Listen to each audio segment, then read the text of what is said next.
Chapter 34. The wave nature of light. Interference. In this chapter, these units will be covered. Waves versus particles. Huygens principle and diffraction. Huygens principle and the law of refraction. Interference, Young's double slit experiment. Intensity in the double slit interference pattern. Interference in thin films, Michelson interferometer, polarization. Section 1. Waves versus particles, Huygens principle and diffraction. Huygens principle says every point on a wave front acts as a point source. The wave front, as it develops, is tangent to all the wavelets. See a source of light, which is emitting light in the form of waves propagating to the right direction. Each line of the wave is composed of wavelets, and every point on the wavefront acts as a point source with the wavelets forming the next round of the wave. This way of looking at the waves with the Huygens principle is consistent with diffraction. If a plane wave reaches a block and can pass through half of the block, the wave will be deformed partially and propagate in this direction, and part of the wave will be propagating without any distortion, but portion of the light will be diffracted, and we will have some light where the wave should have been blocked. When we have a single hole or single slit, so we'll have a plane wave deforming and propagating at the center. We will have a plane wave, but we'll have distorted waves propagating on two sides. If the size of the slit is small enough, the source or the slit can act as a point source. Section 2. Huygens principle and the law of refraction. As you see in this cartoon, a plane wave of light is reaching to an interface between medium 1 and medium 2, where we have index of refraction in medium 2 is larger than the index of refraction in medium 1. You can see V2 is smaller than V1, and the light will change the angle, and the wavefront of the beam is also refracted and changes angle in a way that the ray of light or the pointing vector of the light will be deflected or refracted toward the normal to the interface. So Huygens principle can also explain the law of refraction. As the wavelets propagate from each point, they propagate more slowly in the medium of higher index of refraction. This leads to a bend in the wavefront and therefore in the ray. The frequency of the light does not change, but the wavelength does as it travels into a new medium. The ratio between the wavelengths in the two media is equal to V2 times t divided by V1 times t, the velocity of the wave in medium 1, multiplied by time. Times cancel out. The ratio of the velocities is equal to index of refraction in medium 1 divided by the index of refraction in medium 2.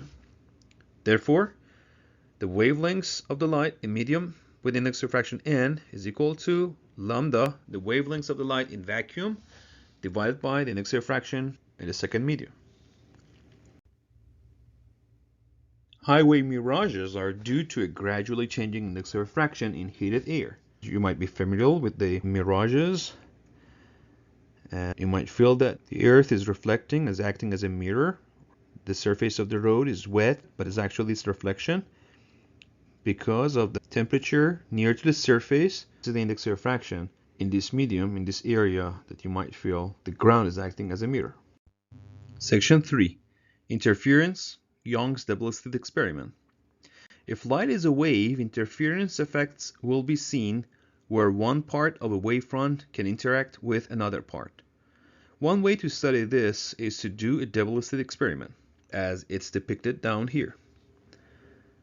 So we have rays, for example, sun's rays are reaching to a double slit beam block, which only let the light passing through two slits. If we look at this viewing screen, considering that the light is composed of particles, we only expect to have a pattern of the two slits being formed on the viewing screen. But in reality, what is actually happening, we will have stripes of light forming on the viewing screen. And this is called interference of the light from the two slits S1 and S2 on the viewing screen. This interference is shown better in this cartoon here.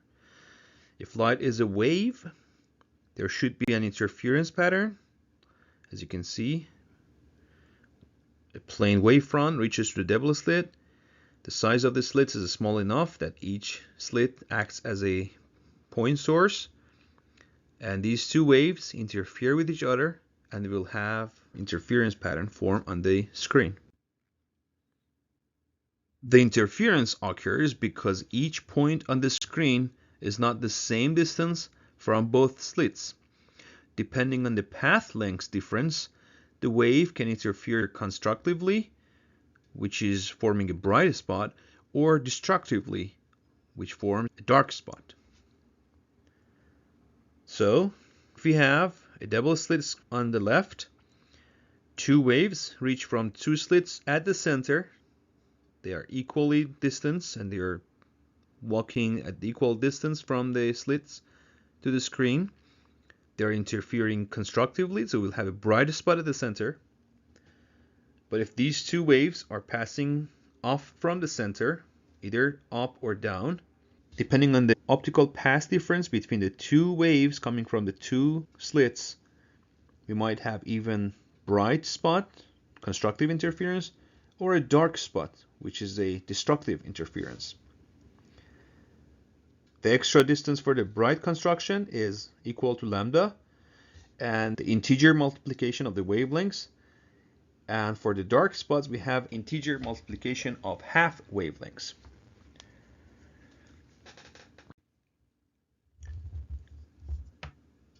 To calculate if the spot that we are considering on the screen is a bright or a dark spot, we can use geometry to find the conditions for constructive and destructive interference.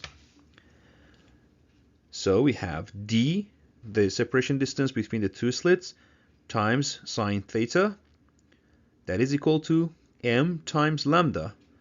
And m is an integer number. Lambda is the wavelengths of the light. And this condition is for constructive interference forming a bright spot. Similarly, we have d times sine theta equals m plus 1/2 times lambda, and for integer m values. And this condition is for destructive interference to forming a dark spot on the screen. Between the maxima and the minima, the interference varies smoothly.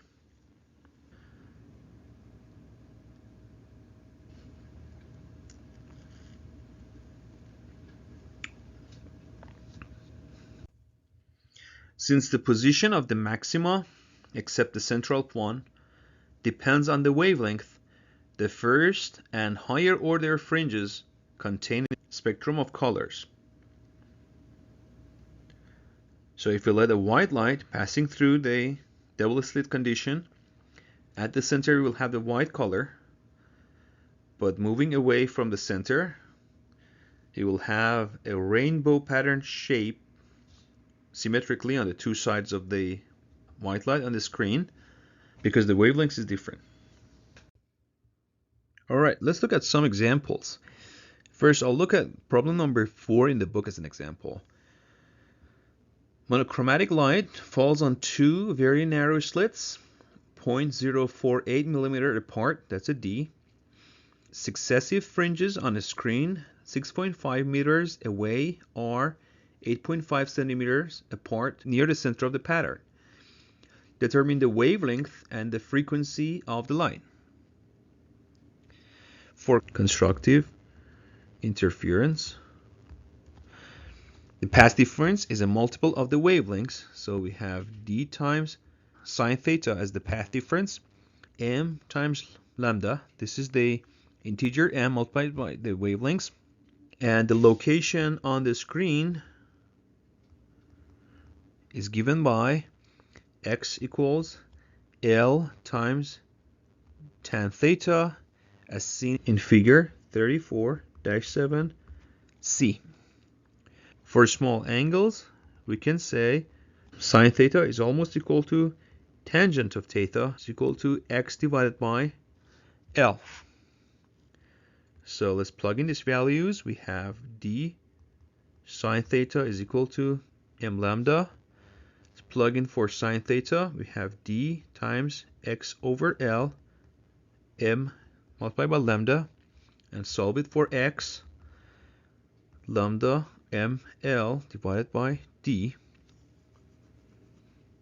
Because we're considering two successive points, x1 is equal to lambda ml divided by d, and the next point is lambda m plus 1 or minus 1 multiplied by L divided by d.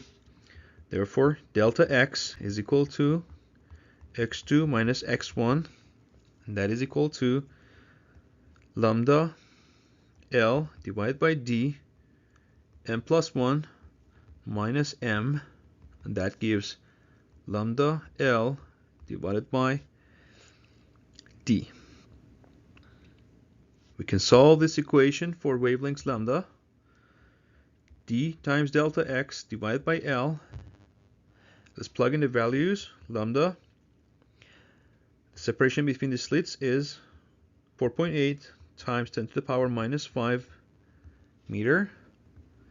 Delta x is 0.085 meter, and L is 6.5 meter. And that simplifies to 6.277 times 10 to the power minus 7 meter, and we can call it 6.3 times 10 to the power minus 7 meter. For the frequency, F is equal to C divided by lambda, and that is equal to 3 times 10 to the power 8 meter per second divided by 6.3 times 10 to the power minus 7 meter, and that gives us 4.8 times 10 to the power 14 hertz.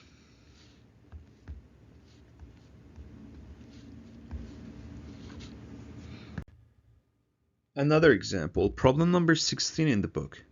In a double-slit experiment, the third order maximum for light of wavelengths 500 nanometer is located 12 millimeter from the central bright spot on a screen 1.3 meter from the slit. Light of wavelengths 650 nanometer is then projected through the same slits. How far from the central bright spot will the second order maximum of the light be located? So from the calculations for the double slit experiment, so we do the calculation for the 500 nanometer light, and we use subscript 1 for lambda 1 equals 500 nanometer, and we can say d times sine theta is equal to m lambda 1, and we have another wave, subscript 2, lambda 2 is 650 nanometer, and we can use the same equation, sine theta m2 lambda 2. Still we can say small angle, so sine theta is equal to tan theta, and that is equal to x divided by L. And if we plug in these values, we can solve it for d. D is equal to m1 lambda 1 L divided by x1.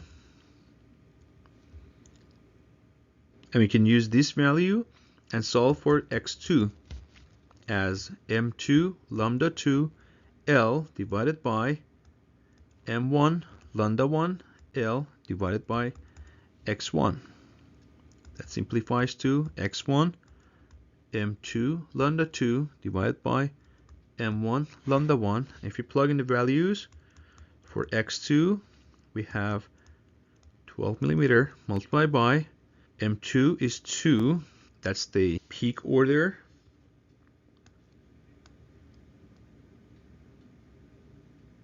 This is the interference pattern.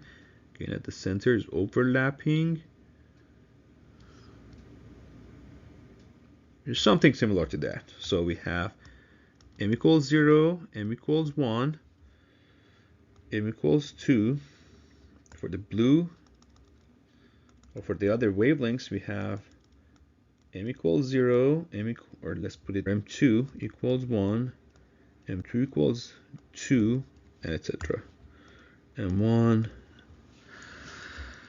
Okay, so we have lambda 2, 650 nanometer. And for M1, we have 3, 500 nanometer. That results in 10.4 millimeter. So X2 is almost 0.01 meter.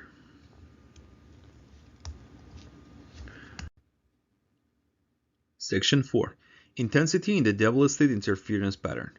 The electric fields at the point P from the two slits are given by, we have one field coming from point 1, E1 is equal to E10 times sine omega t, and for the second field coming at that point P, is equal to E20 sine omega t plus delta, where delta is the phase obtained from the Huygens principle, and we have delta is equal to 2 pi over lambda times d times sine theta. That's a phase obtained by the optical path difference between the two slits. These two waves can be added using phasors to take the phase difference into account. So E theta is the sum of the two phasors is equal to 2 E naught times cosine delta multiplied by sine of omega t plus delta half. The time average intensity is proportional to the square of the field. So at point P, I theta is equal to I naught multiplied by cos squared of the quantity delta half. If you plug in the value for delta, we have that quantity is equal to I naught times cos squared of the quantity pi times d times sine theta over lambda. And that can be simplified to I naught multiplied by cos of the quantity pi times d divided by lambda times L multiplied by y squared. This is true for the case where y and d are much smaller than L, and L is the double slit to the screen. The plot below shows the intensity as a function of angle. So if you have I as the intensity, and this axis is the angle, you will see the oscillation pattern because of the cos squared dependence. Section 5. Interference in thin films. Another way path lengths can differ and waves interfere is if they travel through different media.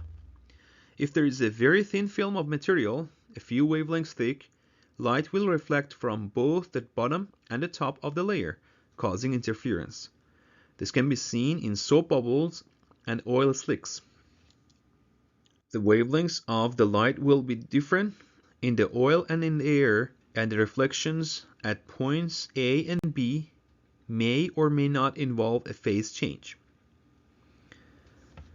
Here we have a cartoon showing a side view of a thin film of oil on water, and light is coming from air.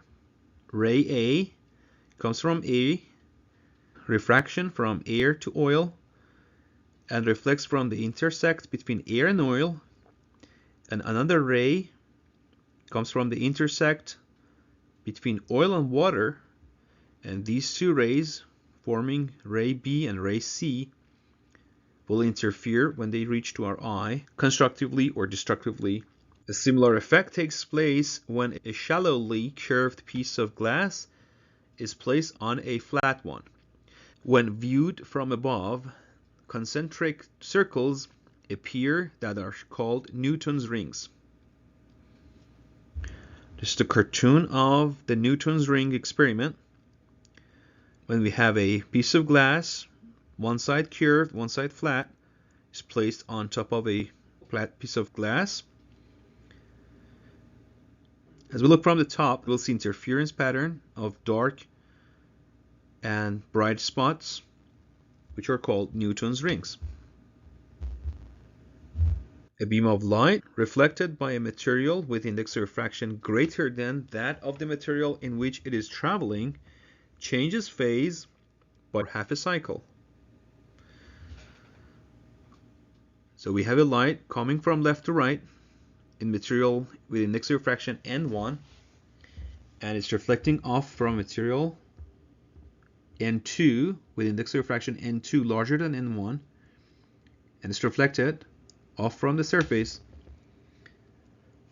but with a phase difference of 180 degrees or half a cycle. For part B, we don't have such a phase change if the index of refraction in the first material is larger than the index of refraction in the second material.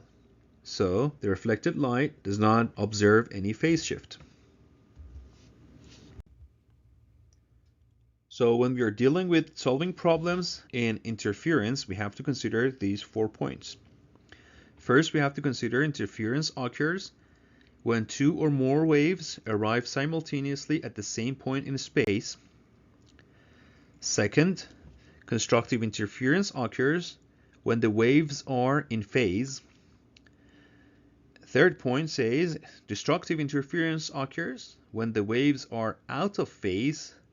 4 point says an extra half wavelength shift occurs when light reflects from a medium with higher index of refraction. Okay, let's look at some examples. First, I look at problem number 26 in the book. How far apart are the dark fringes in example 34-6 if the glass plates are each 26.3 centimeter long? The cartoon of this problem is shown on the right.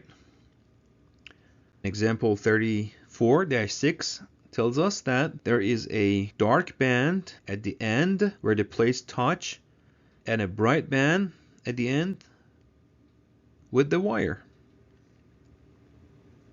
Between the 25 dark lines are 24 intervals. When we add the half interval at the wire end, we have 24.5 intervals over the length of the plate. So we have between 25 dark lines, there are 24 intervals, and when we add half interval at the wire end, we have 24.5 intervals over the length of the plate. Therefore, 26.3 divided by 24.5 intervals gives us 1.07 centimeter, and that's the separation between the dark fringes. Another example, problem number 38 in the book.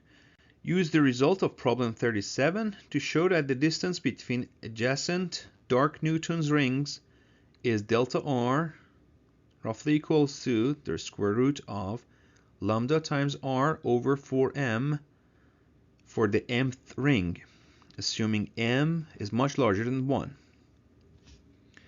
So from problem 37, we have r is equal to the square root of m times lambda times r. And to find the distance between adjacent rings, we assume m is much larger than 1. Therefore, delta m is equal to 1, and that is much smaller than m. That leads to delta r is roughly equal to dr over dm multiplied by delta m. If r is m lambda r to the power 1/2, dr over dm is equal to 1/2 m lambda r to the power minus 1/2 times lambda r. Therefore, delta r is roughly equal to dr dm delta m. Let's plug in the values for delta m 1 and delta r dr over dm, just calculate it. So we have 1/2 lambda r m r lambda to the power minus 1/2. That simplifies to lambda squared r squared 4 m r lambda to the power 1/2, and that gives us the square root of lambda 4m for delta r. Section 6. Michelson interferometer. The Michelson interferometer is centered around a beam splitter which transmits about half the light hitting it and reflects the rest. It can be a very sensitive measurement of length. So light comes from the light source, it reaches to the beam splitter, which splits half of the beam, reflects it to ray 1, and half of the beam will be transmitted ray 2. We have two mirrors, one of them is movable, M1, the other one is a fixed mirror, M2. The light reflected from the M2 mirror acts as a reference beam, reflects off from the fixed mirror, goes to the beam splitter again. Part of the beam will be transmitted back to the source, and half of the beam will be reflected off from the beam splitter and goes to our detector or our eye. The first beam, which was reflected from the beam splitter, goes to the movable mirror and reflects back from the movable mirror and goes through the beam splitter. The same story, half of the beam will be reflected back to the source and half of the beam will be transmitted to the beam splitter and goes to the detector. And these two beams, one from the first mirror reflected from the beam splitter, one from the movable mirror and transmitted through the beam splitter, will interfere, reaching to the detector and to our eye, depending on the length of the arm in the first path, because this mirror is movable and this mirror is fixed. Let's look at problem number 44 in the book as an example. What is the wavelength of the light entering an interferometer if 368 bright fringes are counted when the movable mirror moves 0.125 millimeter? Based on the discussion in section 34-6, the path length change is twice the distance that the mirror moves. Also, one fringe shift corresponds to a change in path length of lambda, and that corresponds to mirror motion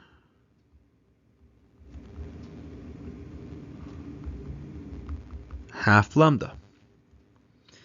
So if we say n is the number of fringe shift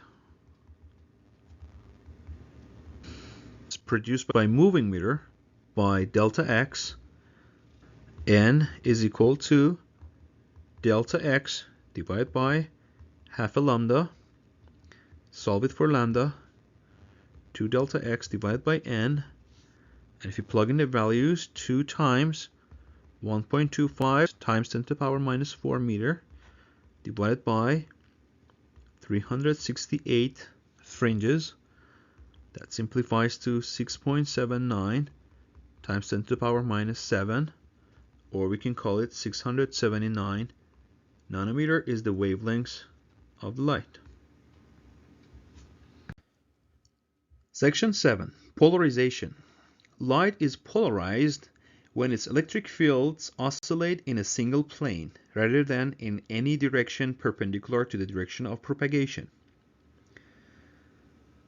So we can say a wave is polarized, for example, in cartoon A, if we shake a rope in only one plane, say in Y direction, up and down, we can have waves oscillating only in Y direction. Or we can have a rope oscillating only in X direction, and therefore we have wave polarized only in X direction. For an electromagnetic wave, electric field can be oscillating either in X or in Y, and we can call it linearly polarized light. And if the field is oscillating in any direction in the X, Y, Y plane, which is normal to the Z direction where the light is propagating, that is called unpolarized light. Polarized light will not be transmitted through a polarized film whose axis is perpendicular to the polarization direction. So if you have a wave which is polarized in this direction, and we have a polarized film which only allows waves in the same direction, the light will pass. But if the direction of the polarization of the light is perpendicular to the direction of the polarized film, the light or the wave will be blocked and it does not propagate. When the light passes through a polarizer, only the component parallel to the polarization axis is transmitted. If the incoming light is plane polarized, the outgoing intensity is I is equal to I naught times cosine squared of theta, where theta is the angle formed by the direction of the polarization from the analyzer or the polarization axis and the axis where the field is oscillating at, E naught. So when the light is coming and the electric field is oscillating along this direction, we call it E naught, which forms an angle of theta with the direction of the polarizer axis, say along Y direction for example. After the polarizer, only the components of the light which is oscillating along Y direction can be transmitted. So, if initially unpolarized light passes through cross polarizers, no light will get through the second one. We represent an unpolarized light with two double-sided axes perpendicular to each other. And it's coming from left to right, reaches to the first polarizer directed vertically, and we will have polarized light along the vertical axis. And if you have a second polarizer, which is placed along the horizontal direction, normal to the plane polarized light coming from left to right, after the second polarizer, no light will be transmitted. Light is also partially polarized after reflecting from a non-metallic surface at a special angle called the polarizing angle or Brewster's angle. The polarization is 100%. At the Brewster's or polarizing angle, we call it theta sub p, and the relation is tangent of the polarizing angle, theta p, is equal to the ratio between index fractions of the two materials, air and water, for example, here, N2 divided by N1. As an example, let's go through problem number 52 in the book. At what angle should the axis of two Polaroids be placed so as to reduce the intensity of the incident unpolarized light to 1/3 or 1/10? If we say the initial intensity of the unpolarized light is I naught, and if we call the intensity of the light after the first Polaroid, and that is equal to 1/2 I naught. Because the initial beam is unpolarized, after the first Polaroid, the intensity will be 1/2.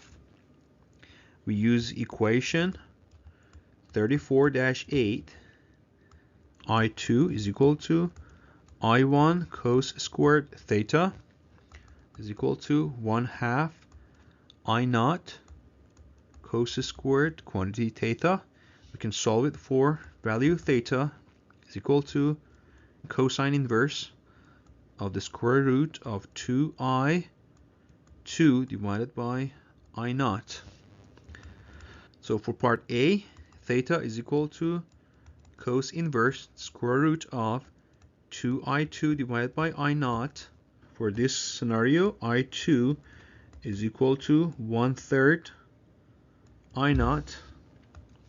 Therefore, we have cos inverse the square root of 2 divided by 3, which means theta is equal to 35.3 degrees. For B, we use the same equation, cos inverse 2i2 divided by I naught, where I2 is 1/10 of I naught, and we have cos inverse of 2 divided by 10, and that simplifies to 63.4 degrees. Summary of Chapter 34. The wave theory of light is strengthened by the interference and diffraction of light. Huygens' principle says every point on a wavefront is the source of spherical waves. Wavelength of light in a medium with index refraction n is given by lambda sub n equals lambda divided by n. Young's double slit experiment demonstrated interference. In the double slit experiment, constructive interference occurs when the relation between d times sine theta is equal to integer m times lambda, the wavelengths of light, for constructive interference, and for destructive interference we have d times sine theta equals m plus 1/2 multiplied by lambda. Two sources of light are coherent if they have the same frequency and maintain the same phase relationship. Interference can occur between reflections from the front and back surfaces of a thin film. Light undergoes a 180 degrees phase change if it reflects from a medium of higher index of refraction. Polarized light has its electric field vectors in a single plane. The intensity of plane polarized light is reduced after it passes through another polarizer. The intensity of plane polarized wave is reduced by polarizer with the equation I is equal to I naught times cosine squared of theta. Light can also be polarized by reflection. It is completely polarized when the reflection angle is the polarization angle given by tangent of the polarization angle theta sub p is equal to n index refraction in the reflecting material when this material is placed in air with the index refraction equals 1.